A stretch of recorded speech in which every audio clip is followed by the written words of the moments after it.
may kinalaman sa current event. So, hinilingan ko rin si Pastor Ismael na sagutin ko muna ngayon at hinilingan ko si Sister na i-record niya baka sakali na maparehas sa mga katanungan natin sa mga ibang kapatid natin. Hindi ako dinidisclaim ko na itong pangyayari ay ito yung sinasabi natin na nakatala ng war, no? Pero tingnan natin kung ano ang sinasabi ng Biblia. Hindi ako nagbibigay ng takot sa bawat isang membro, kundi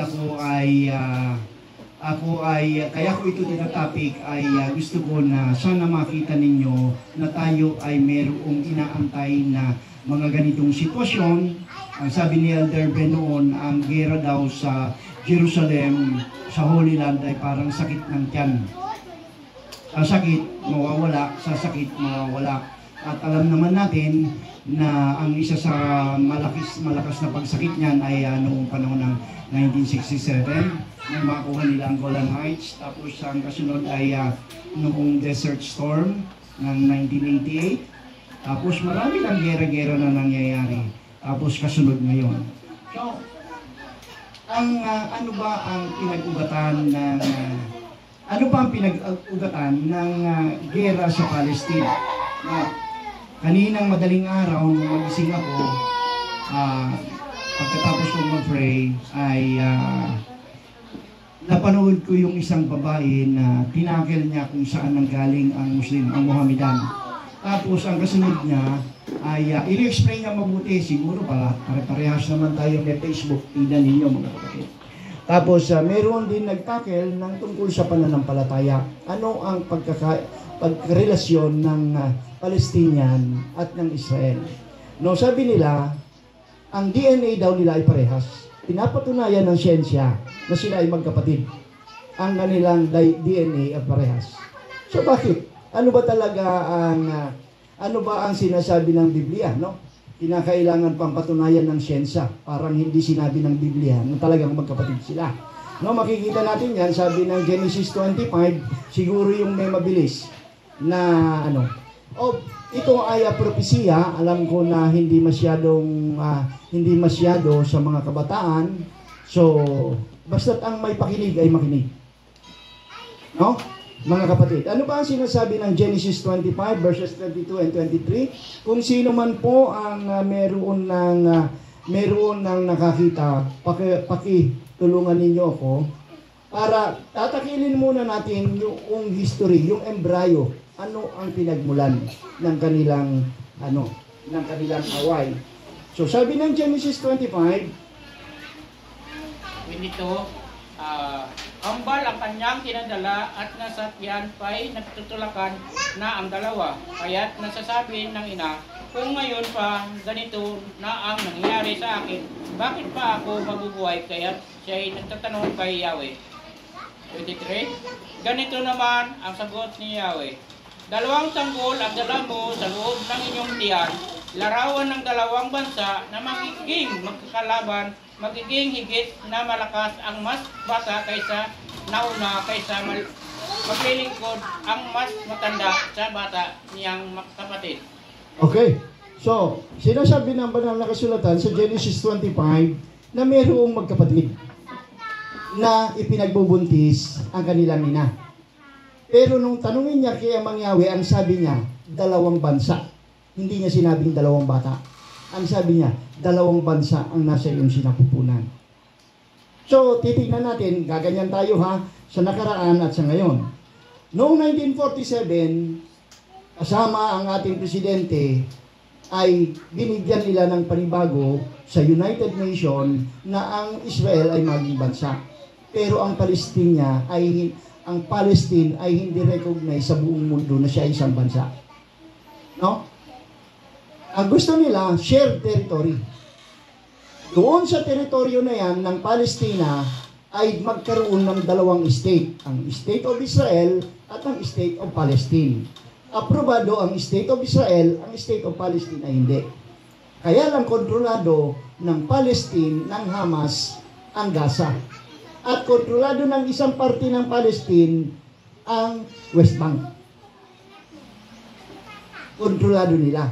So, hindi pwede, iaano ko mamaya, kunin muna natin yung pinag-ugatan, no? So, dahil sa ganon, doon sa kanilang tiyan na sila ay nag-aaway, minungkahin na ng kanila, nagtanong kay Amang Yahweh ang nanay. At sinabi nga niya na 2 bansa ang nasa loob ng iyong bahay bata. At ang panganay ay maglilingkod sa bata. Sino ang una ba lumabas? Sino ang una lumabas? Si Esau. Ang pangalawa, pero nakahawak yung kamay ng isa sa kanyang hili, di ba?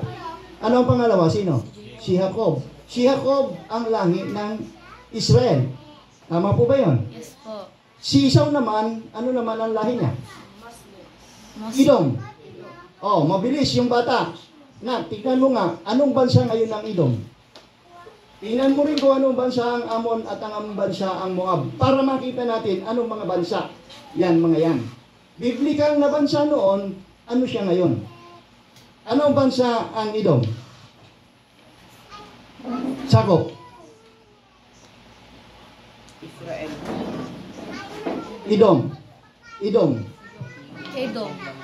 Bordering nation. Israel. Anong bansa ang Edom ngayon? Edom, ancient. Southern Jordan, Southwestern Jordan. Southwest Jordan. Anong bansa ang Ammon?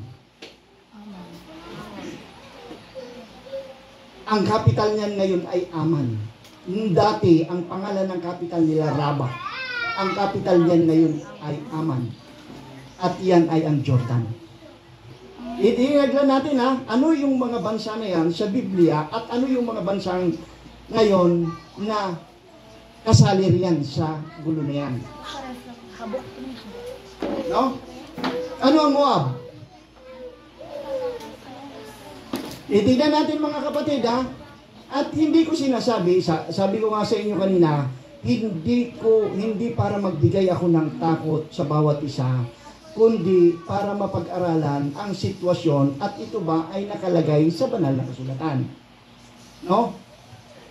Okay. Jordan pa rin po yung nakalagay. Southwest, may northern portion at may central. Modern country of Jordan. Okay. No. Yan yung panahon. Yan yung panahon ng atin. Tapos ang Palestina. Di ba? Palestine. Ang Esauites. Tandaan niyo mga kapatid, ang Edom ay si Esau din.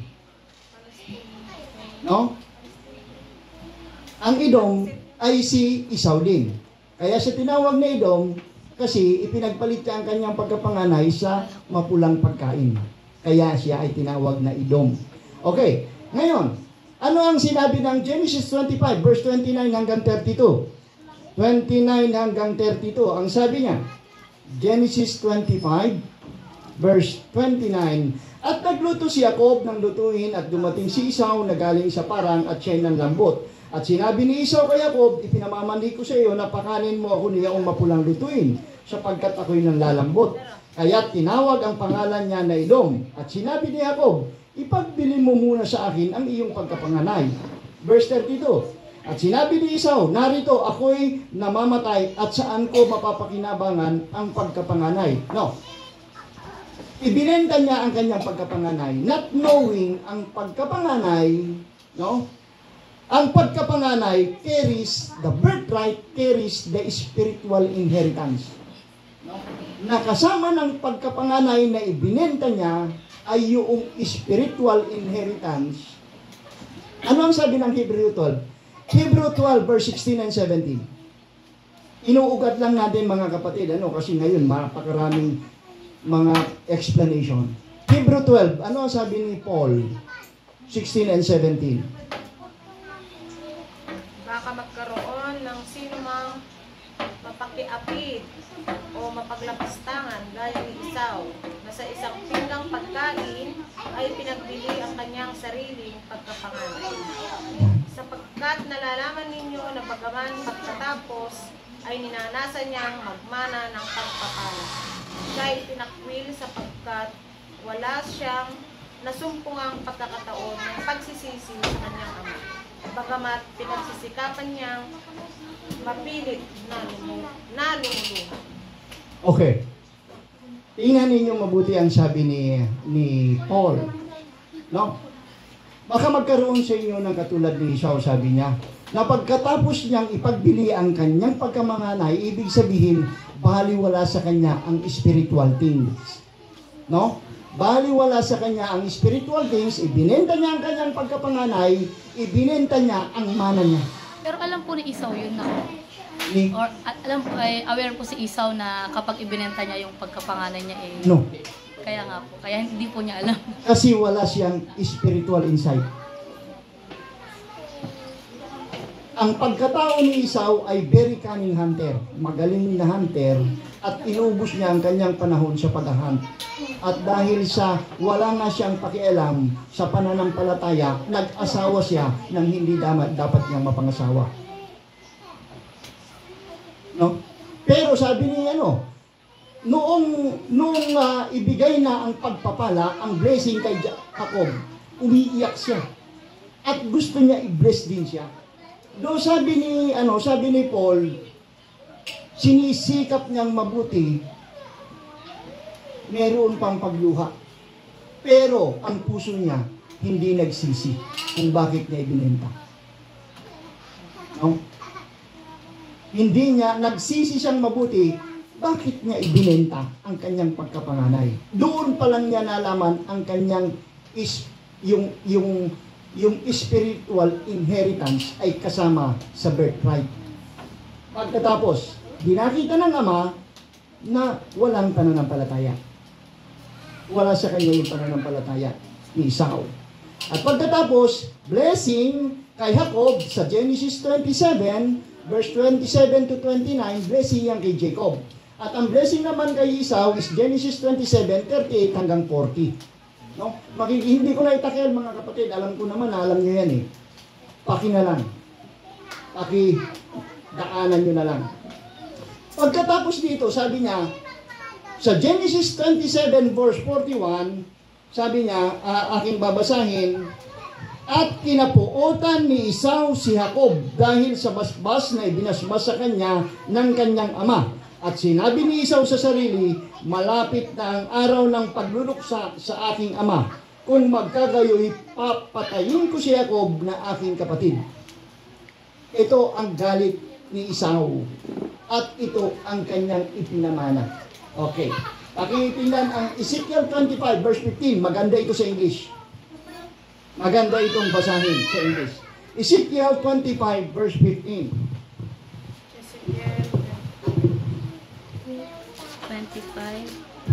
Ezekiel 25 verse 15. Ganito ang sabi ni Yahweh Elohim, sapagkat ang mga Pilisteo ay gumawa ng paghiganti at ng higanti na may kapuotan ng loob upang magpahamak ng pakikipag-alit na magpakailanman. Pakiulit niya. Ang mga Pilisteo. Apo. Sila ba ang Hamas ngayon? Yes, Pilisteo. Pilisteo ba sila? Palestinian ba sila? Sila ba ay Hamas ngayon? Yes. Ano ang sabi niya? Sila at nanghiganti na may kapuotan ng loob upang magpahamak ng pakikipag-alit na magpakailanman. Old hatred. Yung pamana ni Esau sa kanyang lahi. Ang galit na magpakailanman. So, naging traditional enemy ang dalawa. No, mga kapatid. Naging traditional enemy ang dalawa. Okay, ngayon. After that, dumaan ang napakaraming panahon. So, nagkahiwalay ang 12 tribo. Ang tribo ng Judah at ang tribo ng Israel. Ngayon, tanggal muna tayo sa Israel. Punta tayo sa Judah. Ang Judah ay nagkasala kay Amang Yahweh. At pinarusahan niya ang tribo ng Judah. At sino ang ginamit niyang tagaparusa sa tribo ng Judah? Sino ang dinala niya? Nagdala sa kanila sa pagkabihag.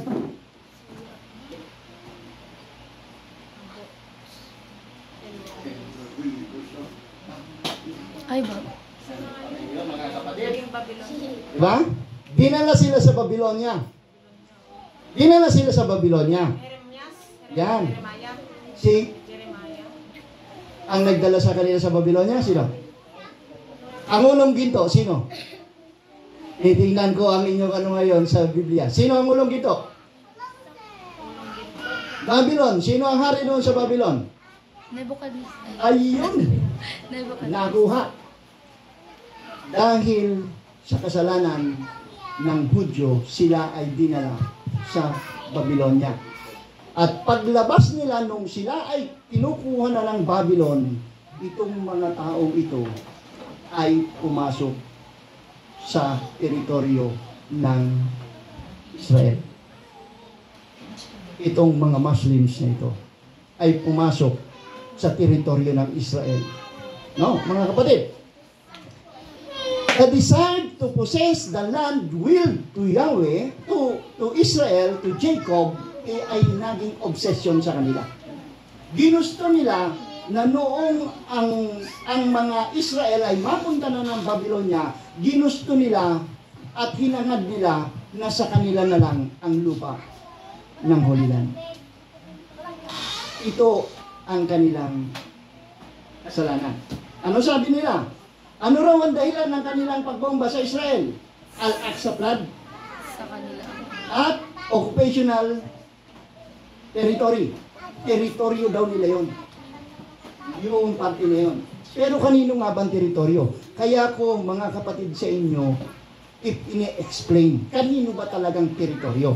So, even, sabi nga ako mga kapatid, noong panahon na yon, 70 years sila na mapupunta sa Babylonia, at pagkatapos yon, ang panahon na ng Medo-Persian Empire, pinauwi sila sa Jerusalem.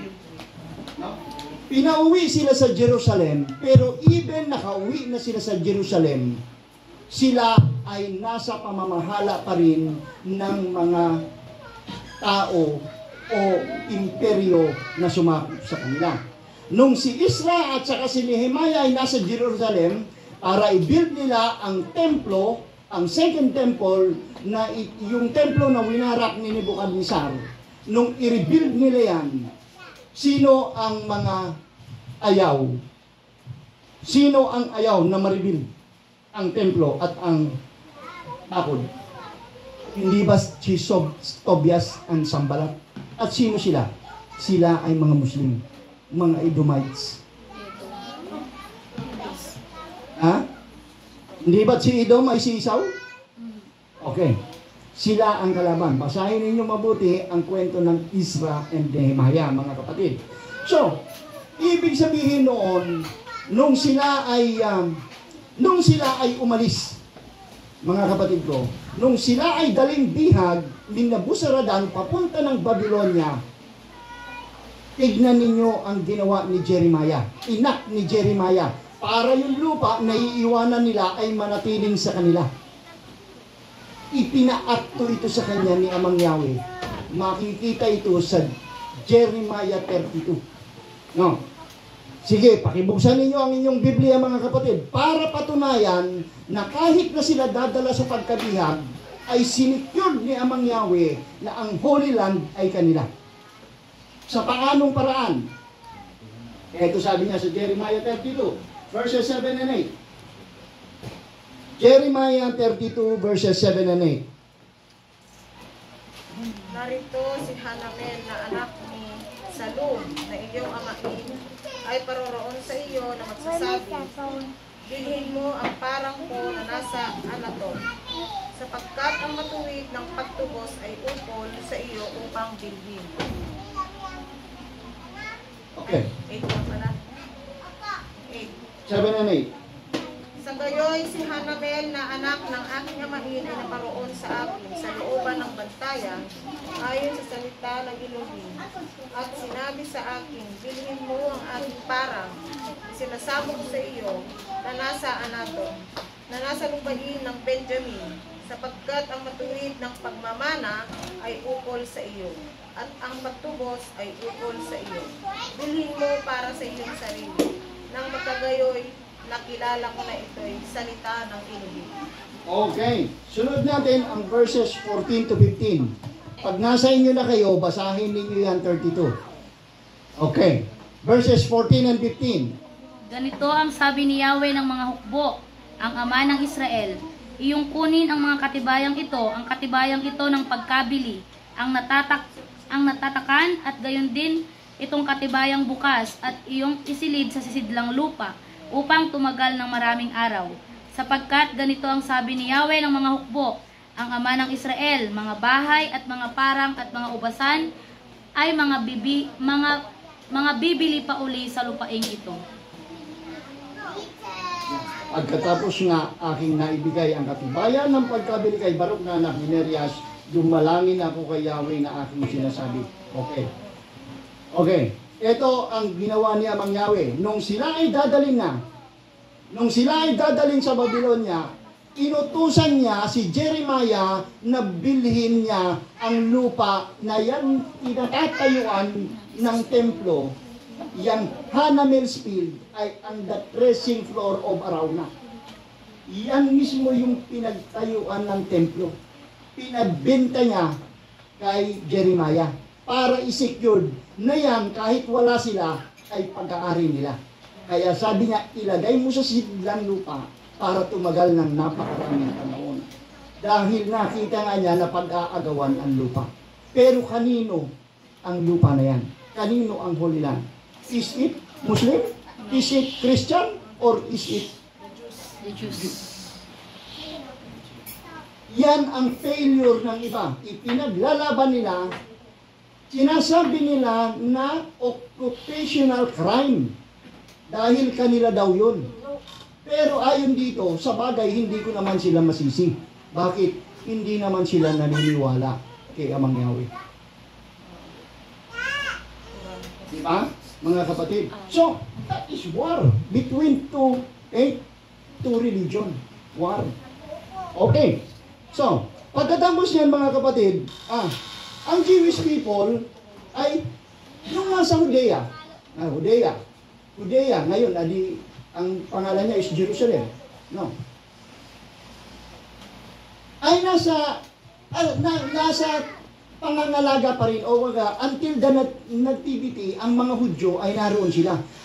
After 70 years sa Babylonia, pinabalik sila sa Jerusalem. Naroon na ngayon ang istorya ni Isra at saka ni Nehemiah. Nariyan ang istorya niyan. Pagkatapos, laging may kaguluhan dahil nakipamayan na sila sa mga Muslim. Hanggang sa dumating yung panahon, hindi kaya ni Isra, pinadala ngayon ni Amang Yahweh si Nehemiah. Bakit hindi kaya ni Isra?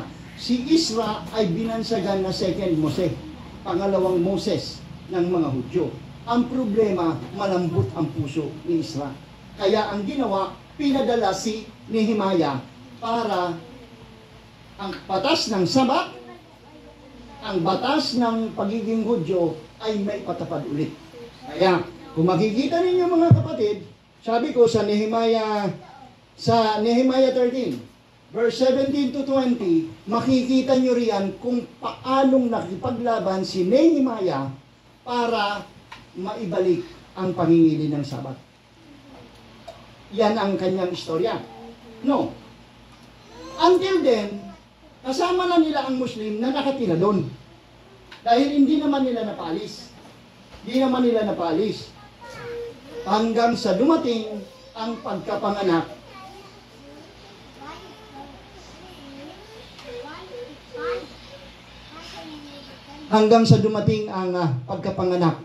ng ating Savior. No? Hanggang sa dumating ang pagkapanganak ng ating Savior, ang mga Hudyo ay papurdoon at paparito sa lahat ng bansa. Ang tawag dyan is Jewish diaspora. No? Ang sinasabi naman sa James 1:1, ito ay ang buong lahi ng Israel na nasa pangangalat. Itong sinasabi ko na Jewish diaspora ay Jew, ang Jew lang ay tandaan ninyo mga kapatid, ang Hudyo lang ay ang tribo ni Judah at ang tribo ni Benjamin. Ito ang Jewish diaspora. Merong mga nakarating ng China, may nakarating ng iba't ibang bansa, karamihan ay nasa Europe, may nakarating ng Philippines, meron nakarating sa iba't iba. Ito ang tinatawag na Jewish diaspora. Pagkatapos, noong panahon na yon, Ang Jerusalem ay hawak-hawak ng mga Turkish. Ano? Sabihin muna natin, ang Jerusalem, after ng Medo-Persian Empire, ano ang humawak? Ano? Pagkatapos ng Medo-Persian Empire, sino ang humawak? Sino ang nakasakop sa kanila? Greek. Alexander the Great. Pagkatapos ng Greek, sino ang humawak sa kanila? Panahon ng nativity, pagkapanganak ni Yeshua, Romans. And after ng Romans, sino ang humawak sa kanila? Muslim, mga Turks. At pagkatapos silang hawakan ng Turks, lumabas ang isang malakas na bansa, ang British Empire. Taong 1917, si General Allenby ng British Empire, napasok niya ang Jerusalem. Nakuha niya, naagaw niya ngayon sa mga Turks. Kaya, noong pagkakataon na yon, nung mapasok na nila, ang may hawak na hindi na Muslim, ang British na, ibinagsak nila ang Balfour's Declaration. O pakibilis ninyo, Balfour's Declaration. Ang Balfour's Declaration. Ang Balfour's Declaration ay nag-i-issue na ang Palestine should become a national home for the Jew. Ang Palestina, ang sabi niya, ay na national home para sa mga Hudyo. Search nyo na yan, Balfour's Declaration. Ibinigay yan sa kanila ng gobyerno ng Great Britain. Ang problema, hindi nila kagad nakuha. Not until 1947, sa isang gera, nakuha nila sa United Nations na magkaroon sila ng sariling kasarilan na sariling bansa. At inangalanan nila ngayon ang kanilang bansa na bansang Israel. At isa si Carlos P. Romulo na ating representative sa United Nations ang pumirma para magkaroon sila ng sariling bansa. Ang Israel ay may sariling bansa. Ang Palestine ay wala. Ang mga Palestine. Muslim po ba? Yes. Mga Pilisteo. Anong bansa Wala. po ngayon? Alin? Ano kung bansa sila? Ay, ano ba kaya ngayon? Walang bansa ang Palestine. Hindi sila recognized. Yung Gaza. Lahi sila. Sa kanila ngayon ang Gaza at ang West Bank. Anong bansa po ang Gaza? Israel. Israel Diba? lang. Ano ang sakop ng Israel? Golan Heights, West Bank na Samaria, at ang Gaza. Gaza Strip. So yung Hamas po, Ang Hamas ay isang grupo ng militanteng grupo na nagtayo dahil ayaw nila sila ang mga PLO, Palestinian Liberation Organization, na ang gusto nila ay mawala ang Israel at ang gusto nila kanila. so lungsod lang po yung Gaza at saka yung West Bank ng Israel. Pero ang lakas naman. Kasi nga, hindi sila napaalis dun kahit kailan. Pagkatapos nila na ang Israel ay madala sa Babylonia, pagbalik nila after 70 years, kasama na nila na nabuhay doon ang mga Muslims. Yung Hamas, Pastor, parang siya yung ISIS. Parang siya ng ISIS. Magkaibang organization, pero yung Hamas is Palestinian at iba yung Palestina nasa yung Palestinian, ganun din yan nasa. Hamas ay mga terorista. Ang sinasabi lang yan sinasabi lang ni Netanyahu na sila ay terorista. O kasi po yung... Pero sa kanilang, kung makikita natin, ang kanilang, ipinaglalaban nila rin ang kanilang teritoryo. Meron pong yung sa video na binasa nila mama na yung galit na galit yung mga tao sa Gaza. Yung mga tao na nakatira mismo sa mga Muslim po yun, di ba? Na yung Hamas daw ay pinagbili ang kanilang kaluluwa at pinagpalit sa dolyar. I beg to disagree. Kaya nagagalit ang Hamas, meron dong teritoryo na tinayuan ng Israel, ng mga Israelite. Kaya sabi niya, crime against territorial occupation. Kahit sa West Bank, meron doong lugar ang meron Palestinian, pero may lugar doon na natatayuan, kumbaga parang mga housing na itinayo ang mga Israelites. No? Nakita ninyo ang Balfour's Declaration? Opo. Basahin mo yun, sir. The Balfour Declaration was a public statement issued by the British government in 1917 during the First World War, announcing its support for the establishment of a national home for the Jewish people in Palestine. Thank you. Establishing a national home for the Jewish people. Hindi nila yan nakuha kaagad noong 1917. Nakuha nila yan 1948. No, mga kapatid. So, since 1917, no, 1917, babalik ako sa iyo mga kapatid. Tandaan natin, pagka sinasabi sa Biblia na fig tree, symbolical ito ng bansang Israel o ng mga Hudyo. No, I mean, Hudyo. Symbolical ito ng Hudyo. Pagka sinabing fig tree, kaya nung sabi niya sa Matthew 21 verse 19 to 20, ano ang sabi niya riyan? 21, Yes. 19. Parable yan ha mga kapatid. Ano sabi niya? 19. Matthew 21. 19 po. Oo, 19 hanggang 20. At pagkakita sa isang puno ng igo sa tabi ng daan ay kanyang nilapitan at walang nasumpong ang anuman doon, kundi mga dahon lamang. At sinabi niya rito, mula ngayon huwag kang magbunga kailanman at pagdakay na tuyo ang puno ng igos. At Okay. Sige. At nang makita ito ng mga alagad ay nangagtaka sila na nangagsabi, ano't pagdakay na tuyo ang puno ng igos? Handaan ninyo mga kapatid. Failure, that is symbolism ng Israel na hindi nanampalataya kay Yeshua. Sila ay hindi namunga kahit na naglinis si Yeshua ng 3 taon ay walang bunga. Kaya pinatay niya. Until now po, walang naniniwala kay Hindi. Yeshua sa kanila. Mayroong Messianic Jew.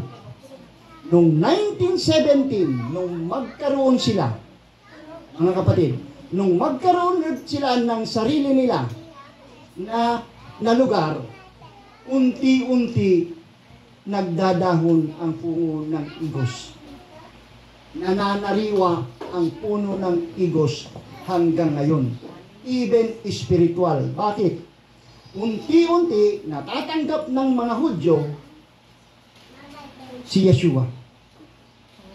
Pero mayroong mga Hudyo na tinatawag na Orthodox Jew na talagang hindi naniniwala na dumating na ang Misaya at inaantay pa lang nila. Okay. From 1918 until now, ang bagong fig tree, ang bagong Israel ay unti-unti nagkakadahon. So, yung lumang puno ng igos ay namatay. Pinatay niya. Blasted. Ayon sa Mateo 19, verse 21. Pagkatapos sabi niya, sa Mateo 24, verse 32. Pakibasa niyo nga mga kapatid, ito ay napakagandang propesya. Matthew 24, verse 32. Sa puno ng igos nga ay pag-aralan ninyo ang kaniyang talinghaga. Pagka nananariwa ang kanyang sanga at sumusupling ang mga dahon, ay nalalaman ninyo na malapit na ang tag-araw. Okay. So, ano ang sabi ng Lucas 21, 29 to 33? Para makita ninyo na ito ay hindi lamang si Matthew. Ano ang sabi ni Lucas? At gayon din, meron din sinabi dito si Mark. Pero, iiksin lang natin mga kapatid. Lucas 20. Luke 21, verse 29 hanggang 33.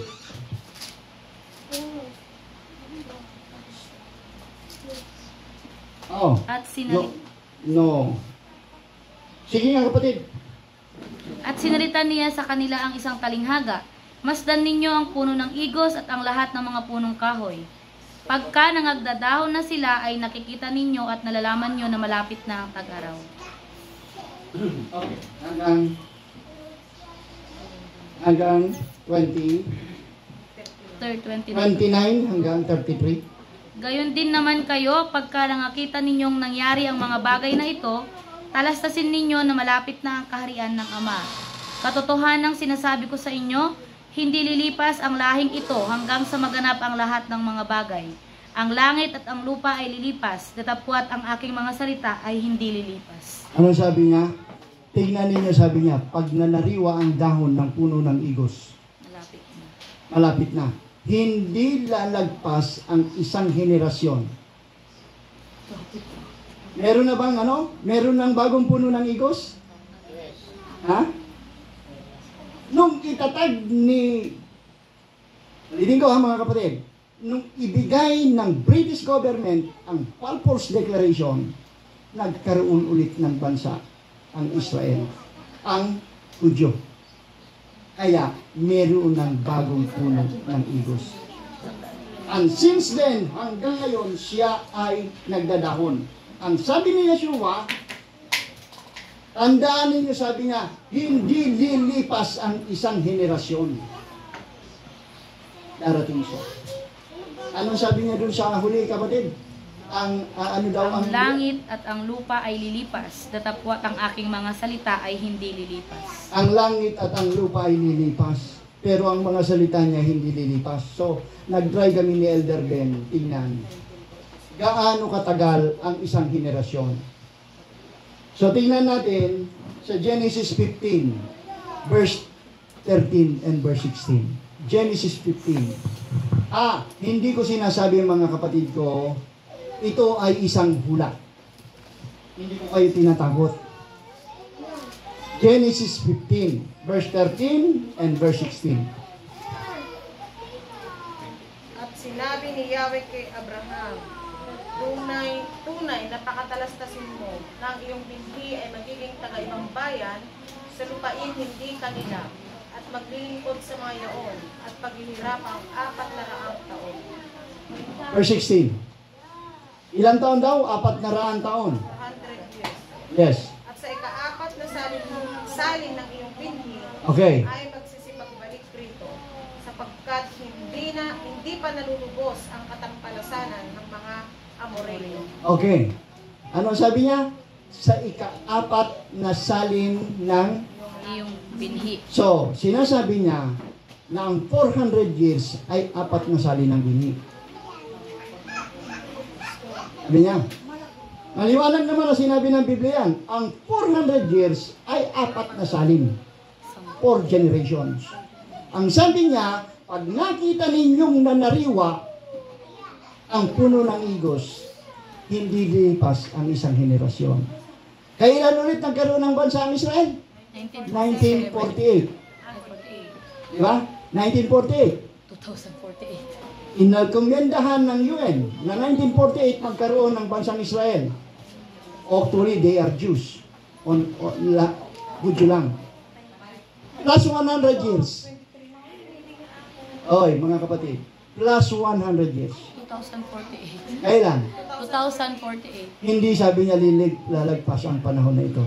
Ngayon, mga kapatid ko, ipinakita ko sa inyo itong parte na ito. Yung symbolism ng Jew as pig, makikita ninyo sa Jeremiah 24, verse 2 and verse 5. Makikita ninyo rito na sinasabi ni Amang Yahweh mismo na yung igos ay bansang Israel. No? Sa Jeremiah 24, verse 2 at verse 5 hanggang at 8 and 9. Siguro medyo inaantok na kayo. Marami pa sana ito. Parang gusto ko nang skip. Jeremiah 24, verse 2 at 5, 8 and 9. Para patunayan ko sa inyo na ito ang sinabi mismo ng banal na kasulatan. Maybe sa iba hindi ito masyadong importante.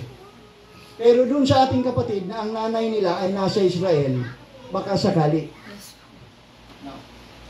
Ano sabi niya kapatid? Jeremiah 24, verse 2 at 5. Ang isang bakol ay may totoong mga mabuting igos na parang mga igos na mga unang hinog at ang isang bakol ay may totoong masamang mga igos na hindi makain ng napakasama.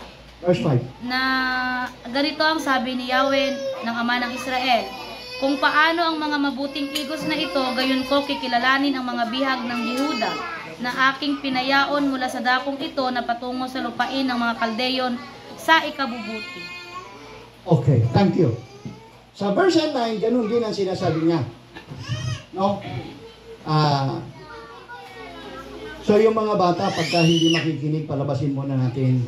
Para parehas tayo, makikinig kayo, kayo naman ang magtuturo sa inyong mga anak. No? Mga kapatid ko. Ito ay napaka. Tingnan ninyo itong mga susunod kong babasahin na mga verses. Nakita ninyo ang symbolism. Ngayon naman, ano ang relevance? Yan, mga kapatid. Papasok ako sa propesya. Ano ang sanhi at ano ang reason bakit mayroong gera? Ano ang reason bakit mayroong gera?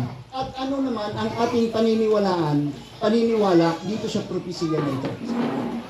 Okay. Pag-ibasa ang Obadiah 9 hanggang 14. 9 hanggang 14.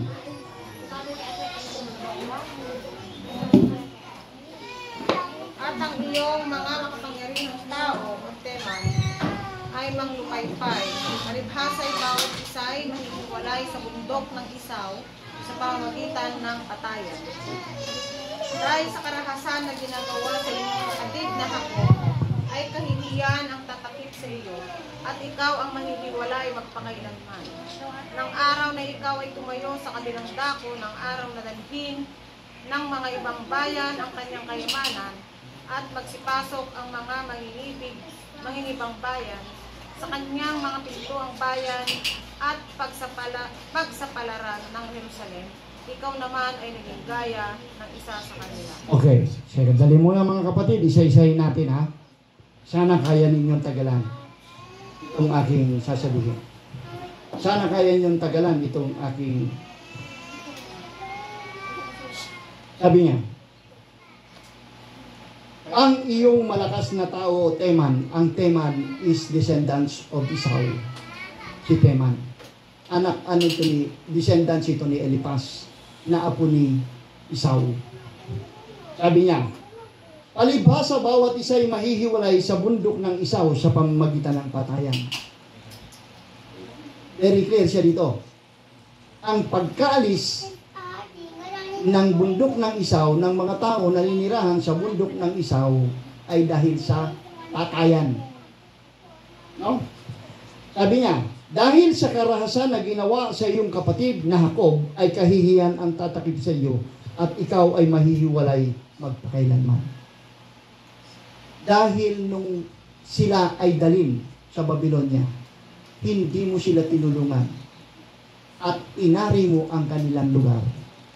Ito ang ganti ni Amang Yahweh sa Esau.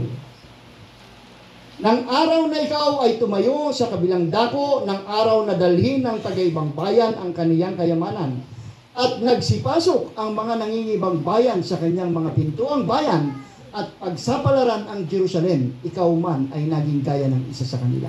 Ito ang kasalanan ng Esau sa Jacob. At kasama dito ang Hamas. Huwag ka nang magmasid sa araw na iyong kapatid, na ng iyong kapatid sa kaarawan ng kanyang kasapunaan. At huwag mong ikagalak ang mga anak ni Juda, na huwag mong ikagalak ang mga anak ni Juda sa kaarawan ng kanilang pagkabuhay. Ni magsalita mang may kapaluluan sa kaarawan ng pagkahabis. Okay. 1. Amos 9. Ano ang reason bakit may war? Amos 9 verse 11 and 12.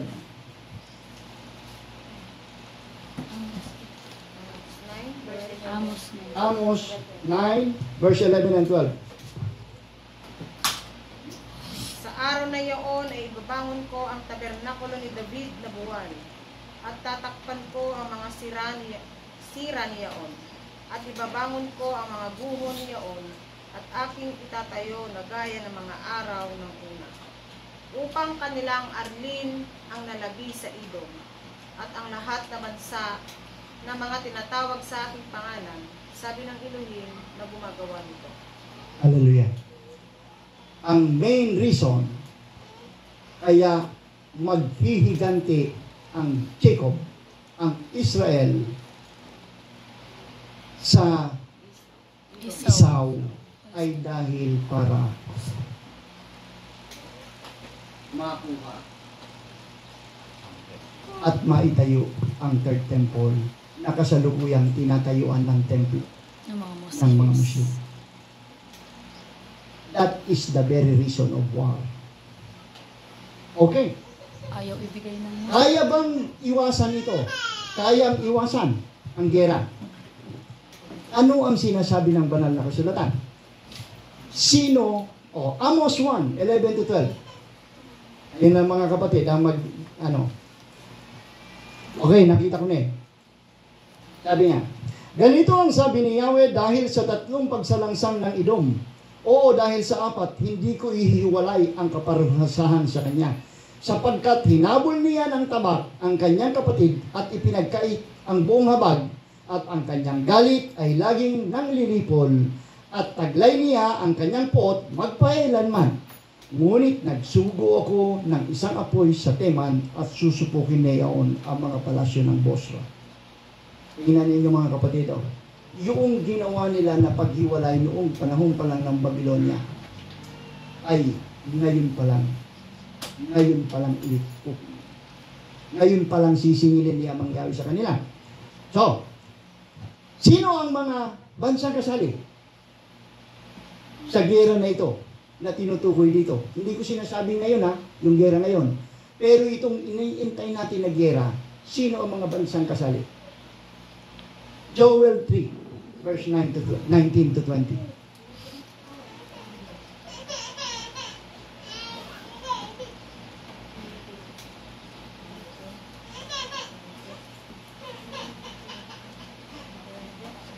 Joel 3.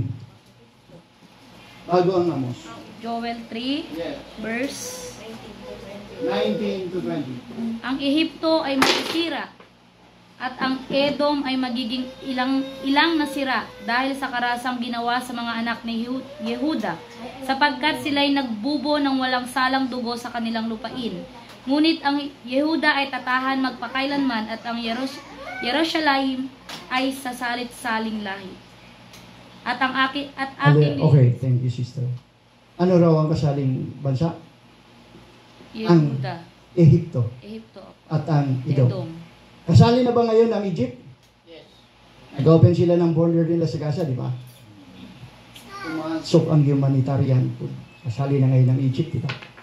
Kanino sumuporta ang Egypt sa kanilang mga sinasabi sa social media? Hindi ba't nagpalabas na sila ng kanilang pagsuporta sa Palestinians? Okay. 1, Egypt. Number 2, Jeremiah 49, 1 and 2.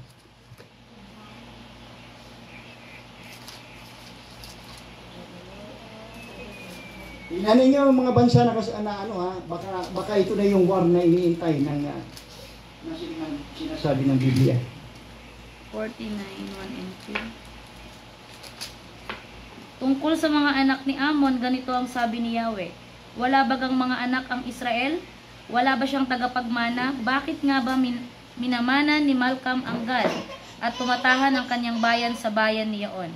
Kaya't narito ang mga kaarawan ay dumarating, sabi ni Yahweh, na aking iparirinig ang kaingay ng digmaan laban sa Raba ng mga anak ng Amon, at magiging isang gibang bunton, at ang kanilang mga anak na babae ay masusunog ng apoy. Kung magkagayoy, mga aariin ng Israel ang nag-ari sa kanya, sabi ni Yahweh. Sino ang mga anak ni Amon? Anong bansa ngayon? Pakihanap nga ninyo sa inyong... ano ang anak ni Sons Amon? of Ammon. Sino daw? Anong bansa ngayon? Sons of Ammon. Di ba ang mga Arab? Para ano tayo? Para eksakto. Amon. Country. Ammon. Dati, ang pangalan ng kanilang kapital ay Raba. Ngayon, ang pangalan ng kanilang kapital ay Aman. Ano daw, brothers? Hindi, Oman.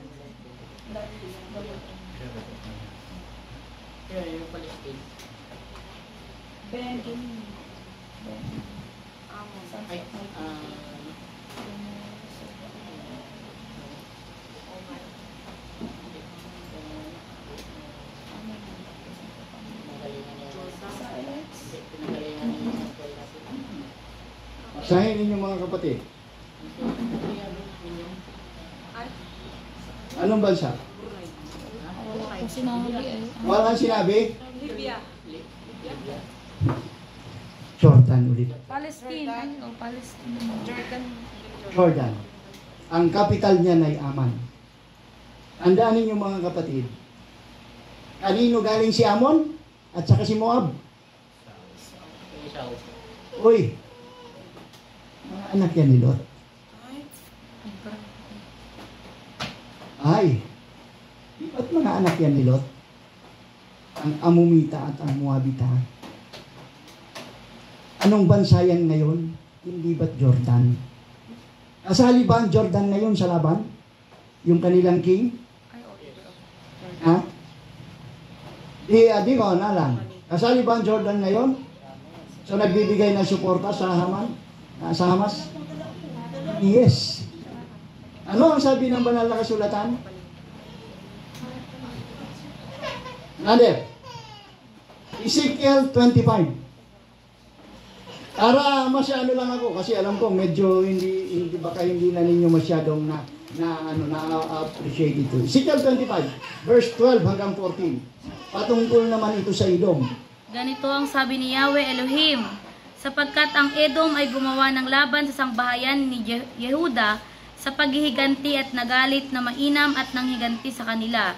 Kaya't ganito ang sabi ni Yahweh Elohim, aking iuunat ang aking kamay laban sa Edom, at aking ihiwalay ang tao at hayop doon, at aking gagawing sira mula sa Teman hanggang sa Dedan, nga ay mabubuwal sila sa pamamagitan ng tabak.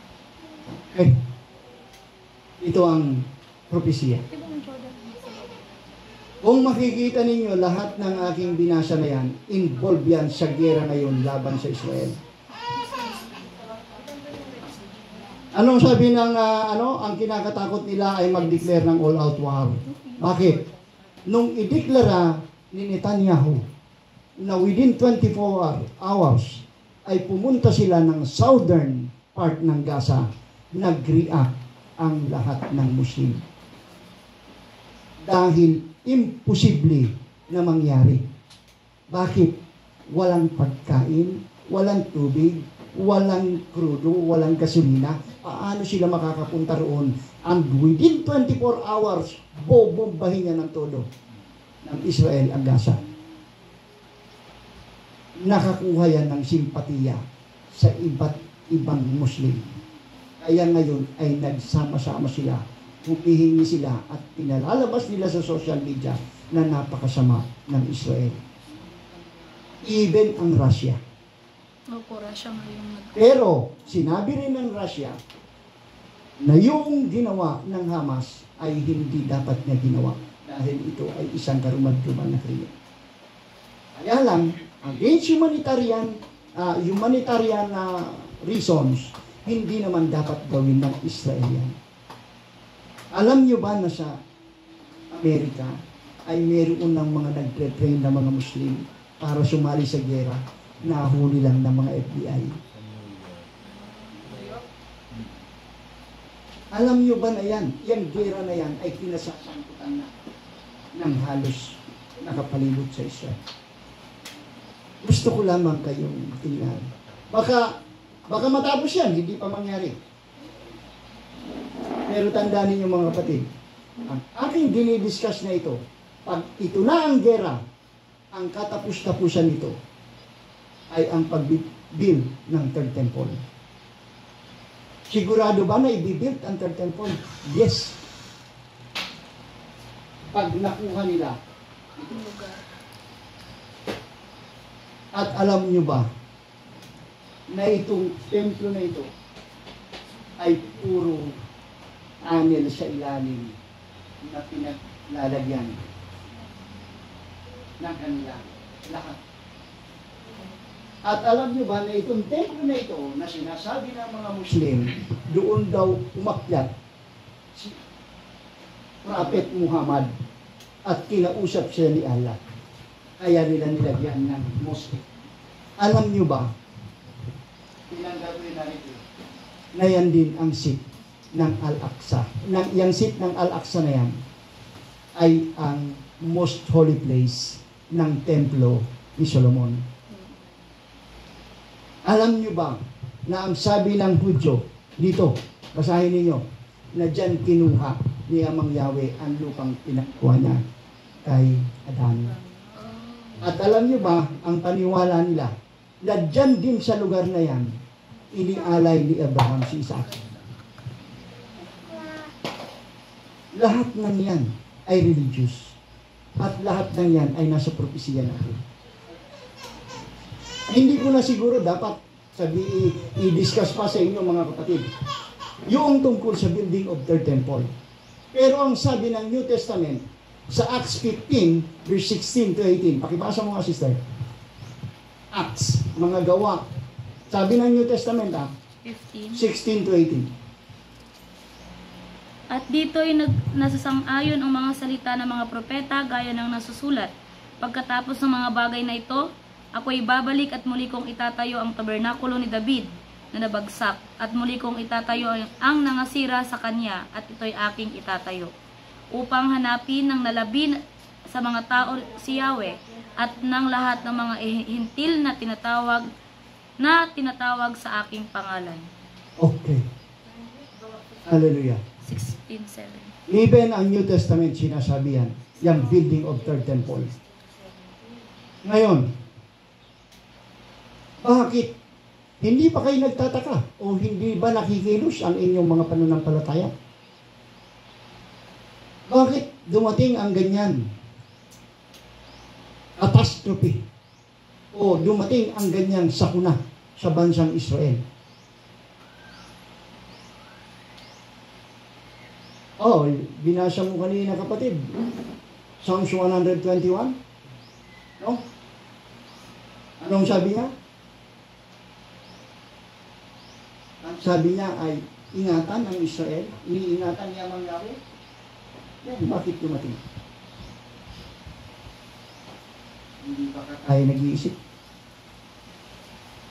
Bakit ganyan?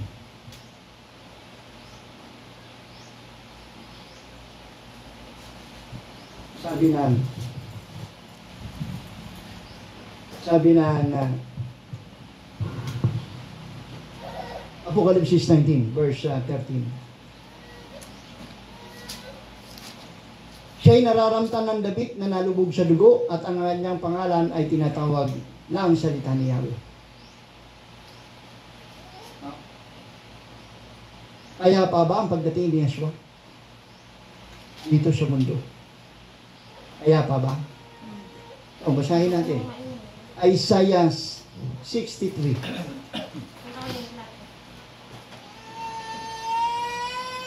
Noong dumating siya sa unang pagkakataon niya, payapang-payapa. Nakasakay siya sa isang donkey. Pero ngayon, sabi niya, Isaiah 63, verse 2 and 3. Sister, pakibasa mo nga. Verse 20 po.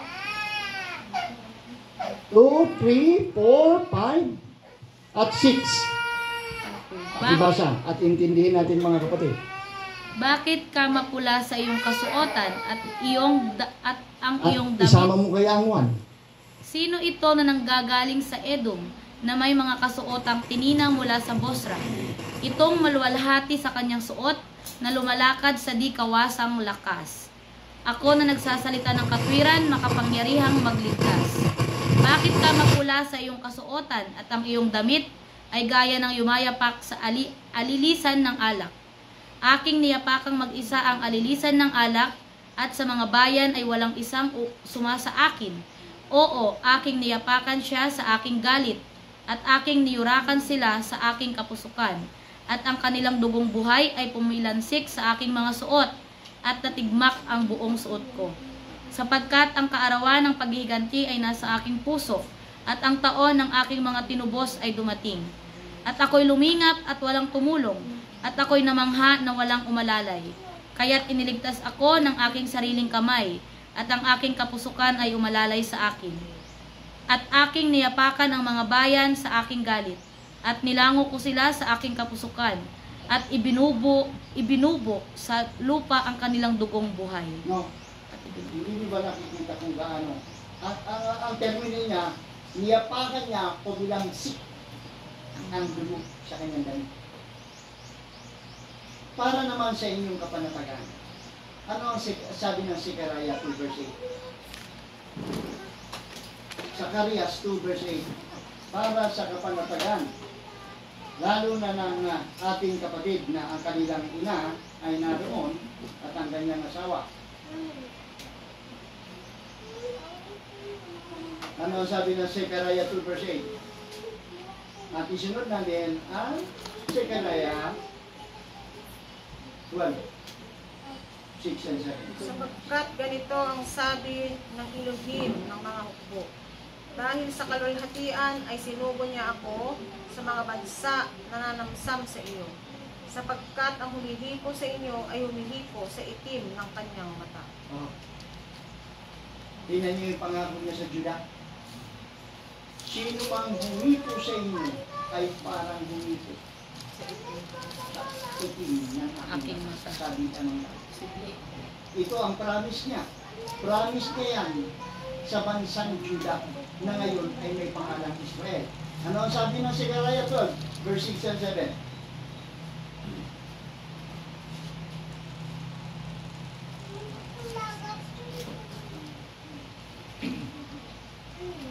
Sa araw na iyo'y gagawin kong parang kawali ng apoy ang sa panggatong ang mga pinakapuno sa Yehuda, at parang sulo na apoy sa gitna ng mga bigkis, at kanilang sasakmalin ang buong bayan sa palibot, sa kanan at sa kaliwa, at ng Jerusalem ay tatahan pa uli sa kanyang sariling dako sa makatuwid bagay sa Jerusalem. 7. Ililigtas naman na una ni Yahweh ang mga tolda ng Yehuda upang ang kalwalhatian ng sangbahayan ni David at ang kalwalhatian ng mga mananahan sa Jerusalem ay huwag magmalaki sa Yehuda. Okay. Ikumpara natin yan, verse na yan, sa Romans 11, verse 28. Pagbasahin mo mga kapatid. Romans 11, verse 28.